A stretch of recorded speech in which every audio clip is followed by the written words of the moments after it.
Let's talk about the clinical features of multiple myeloma, the major signs and symptoms which the patient is going to present. As we talked about in the introductory slide, that the major systems that multiple myeloma targets are the major 3 or 4 systems. It targets the vertebral system, or the skeletal system, the bones. The renal system is involved. It can lead to infections, and it can lead to other types of hypercalcemia and other hematological abnormalities. So these we are going to talk about the clinical features relevant to a specific system. So let's start off by talking about the bones or the skeletal system. In the skeletal system, the major presenting features of multiple myeloma is the bone pain. The bone pain is the most common presenting symptom of multiple myeloma, and this bone pain is specifically evident in the vertebrae. Vertebrae is the most common region of presenting with of a bone pain presentation. Afterwards, the bone pain can also be elicited or found out in the chest, in the ribs, in the sternum, or in some other bony part of the body, but the most common being are the vertebrae and the sternum and the ribs. And the type of the characteristic of the bone pain is different from certain other types of bone pain. This bone pain is generally precipitated by the movement as compared to a constant bone pain, someone who has undergone a fracture. If the bone pain is because of a lytic lesion, it will be precipitated by the movement. But if the lytic lesion has caused a compression fracture of the vertebrae, or the patient has developed certain compression fracture, which is very common in these patients, then the bone pain will be constant and will be present all the time. It is contrary to someone who has presented with a paraneoplastic lesion or a metastasis of any other tumor presenting to the bone, in which the bone pain is generally most common or most severe at night time. So that is why, with the help of the presenting features of the bone pain, we can differentiate that whether this is a primary tumor of the bone marrow or it is met from some certain other type of tumors which has metastasized to the bone marrow or the vertebrae. Along with the bone pain, this is a persistent localized pain indicates that the vertebrae has undergone a stress fracture or a compression fracture. The bone lesions can also be very easily palpated if they are very big, or if they are present there for a long time. Especially in the vertebrae or in the ribs, we can palpate the bone lesion, and when we press that area, we can feel the bone area feels very tender to the patient. So that also signifies that this is a localized bone response, and there is certain undergoing lytic process going on that has led to this tenderness and bone pain. And then when these bone lesions are present in the skull, we can say on the skull x-ray, if they are present on the skull, here these small black marks show classical punched out lytic lesions. This is because of an osteoclast activity leading to the lysis of the bone. So that's why here you can see a big lytic lesion, a big punched out lesion. So they are very easily appreciable on x-rays. Another important thing, or an important point to note here, is that the radiography which we use to study these bone lesions is the simple plain X-ray, simple plain radiography. The reason being that the bone scan is not very helpful to read the bones texture in these patients. The reason being that the bone scan basically is dependent on the osteoblast proliferation, but osteoblasts are not proliferated in multiple myeloma. Rather, osteoclasts are the ones which are basically lysing the bone. So bone scan is basically useless and does not help us in any way in understanding the bone lesions. So to understand the bone lesions, to study the bone lesions, we have to rely on the plain radiography. The X-ray is basically our friend in this regard. Moving forwards, let's talk about the immunology. As we have talked about that the patients are deficient in the humoral immunity, so they are susceptible to the bacterial infections. Classically, the patients will present with either pneumonias or the pyelonephritis. These are the two major source of or ways of presentation as regard to the bacterial infections. The major pathogens which are involved here, for pneumonia, there is strep pneumo, which is the most common pathogen causing pneumonia. Staph aureus can also lead to pneumonia. It can also cause pyelonephritis. For the pyelonephritis or the UTI, generally Klebsiella can also be found out. It can also lead to Klebsiella pneumonia, and E. coli is the major cause of UTI worldwide, and it has led to the pyelonephritis development. So the patient will present with recurrent infections, most commonly pneumonia. It can also present with UTI or pyelonephritis. So the bacterial infections in someone without any underlying pathology or without deciphering any underlying cause should raise the suspicion, especially in an elder population of multiple myeloma. Other gram-negative organisms in the urinary tract, like the Proteus or the other ones, can also lead to the development of UTI and pyelonephritis. Now let's talk about the renal system. Renal system has a lot of varied presentations. Around 50% of the patients presenting with multiple myeloma will have some renal abnormality over the course of their disease. And in those patients presenting with the renal abnormalities, around 50% of them can develop renal failure or eventually will develop renal failure. The renal problems can be because of the hypercalcemia. The increased calcium levels can lead to glomerular deposits. It can also be toxic to the tubules. Along with that, the glomerular deposits can be because of amyloid production in these patients. Along with that, the tubular deposition is a very common presenting complaint. This is because the light chains are being produced, the kappa and the lambda light chains are being overproduced in patients with multiple myeloma.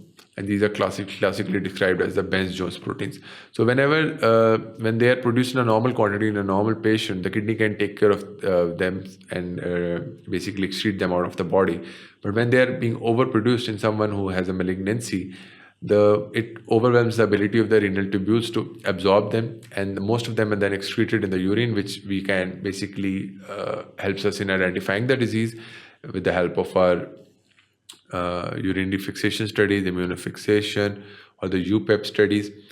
And along with that, these can be toxic to the tubules. So these, over the period of time, hamper the ability of the kidney to perform their functions. And this has led to the development of adult Fanconi syndrome.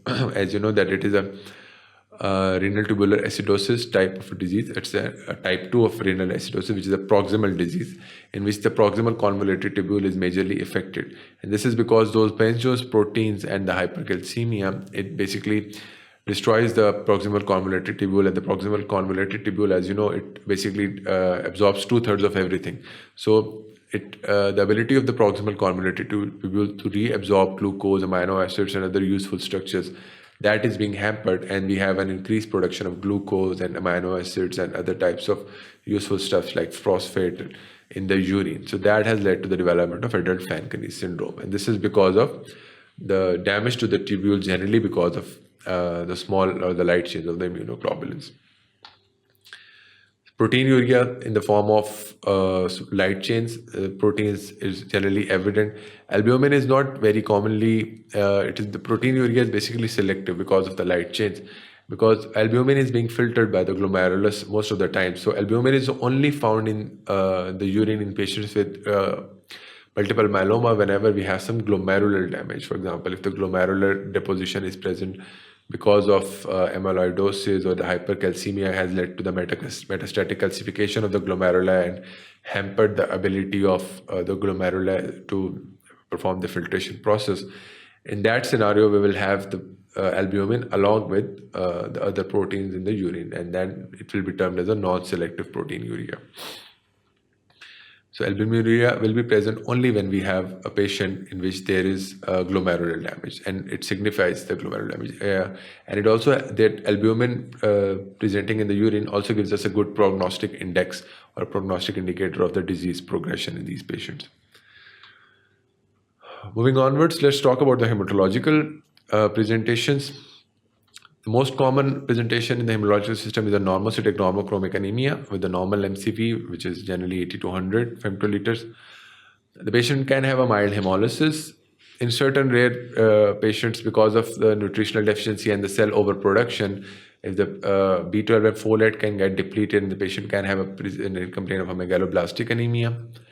Similarly, in rare cases, we might have a granulocytopenia or a thrombocytopenia.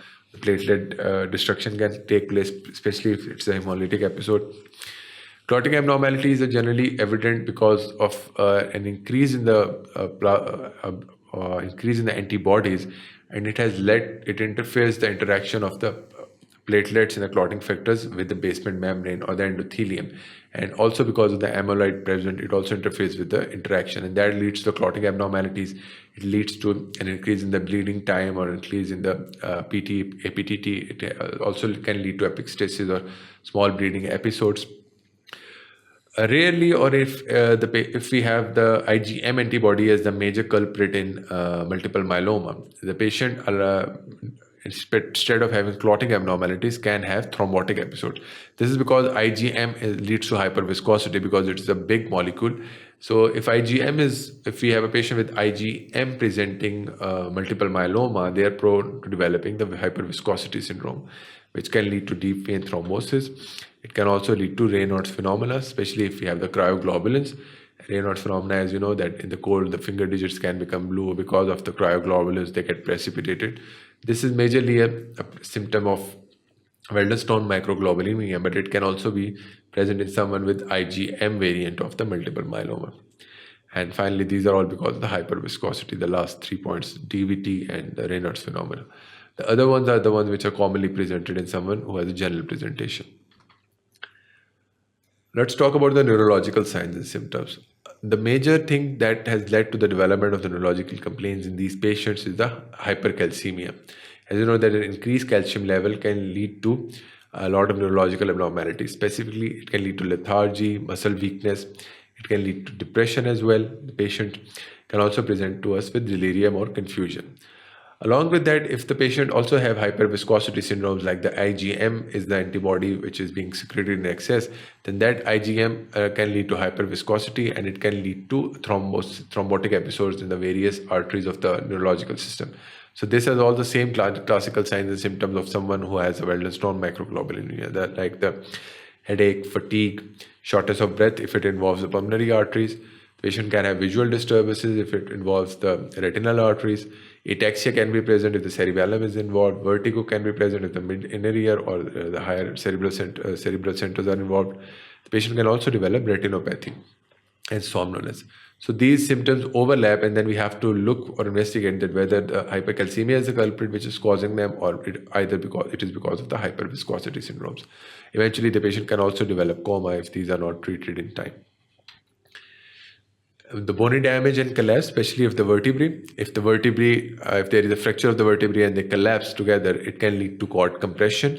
It can also lead to radiculopathy. The radicals or the roots of the nerves which are coming out, they get entrapped in between the crushing vertebrae, and it can lead to the radicular pain.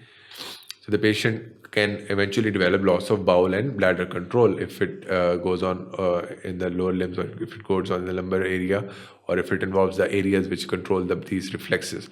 So this can be very troublesome to the patients, and this is also very painful. The bone fracture, the crush fractures, along with the neuropathy or the radicular pain, the pain becomes very intolerable. That's why most of these patients, as also you have seen in the case study which we presented, they abuse the NSAIDs or the non-steroidal anti-inflammatory drugs, or basically analgesics, any type of analgesics, be it the morphine or very intramuscular drugs. These patients are very prone to abusing these drugs, and if they abuse them for over a long period of time, then as you know that most of the NSAIDs, they can cause renal damage on its own.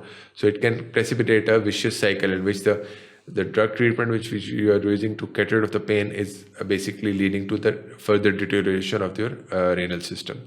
So that's why it is very difficult to treat these patients. Similarly, we can also have an amyloid deposition of the peripheral nerves, and when a classical presentation is someone with a carpal tunnel syndrome, in which there is amyloid deposition of the median nerve, which can lead to in the level of the wrist, and it can lead to classical presenting symptoms of the carpal tunnel, or it can be any of the sensory motor, mono, or the polyneuropathy. It can involve any area of the body. But carpal tunnel syndrome is a classical presentation if the amyloid deposition is there and it involves the peripheral nerves. These were the major neurological symptoms present in these patients. Let's talk about certain other things. Cord compression, as we talked about in the previous slide, it can be present if there is stress fracture. It can lead to compression of the spinal cord. Pathological fractures, because the bones are very weak, the bones are prone because of the lytic lesions. They are very prone to to break down, pathological fracture. The patient just has a small fall and the bone breaks. So the bones can even break on their own without any certain type of stress being put on them. So this also leads to a lot of problem, especially if it's in the vertebrae. It can lead to the patient's mobility issues. It can lead to it can be very painful for the patient. Hyperviscosity can be present if IgM is the major culprit, and it has all the sequelae of, as we talked about, the neurological problems, the retinal problems, and other abnormalities. Sepsis can develop if the infection is recurrent, or if the infection is very severe and not treated by the common antibiotics, or if it is left untreated. The patient might die of the sepsis. Even for the matter of fact that infection is one of the major causes of death, along with the renal failure in the patients presenting with multiple myeloma. So it can be a very serious issue in these patients. And eventually hypercalcemia on its own can lead to a lot of problems, and then as a sequelae of hypercalcemia we can have a lot of abnormalities as well. So these were the all major classical presenting complaints, the clinical features, signs and symptoms of the patients presenting with multiple myeloma.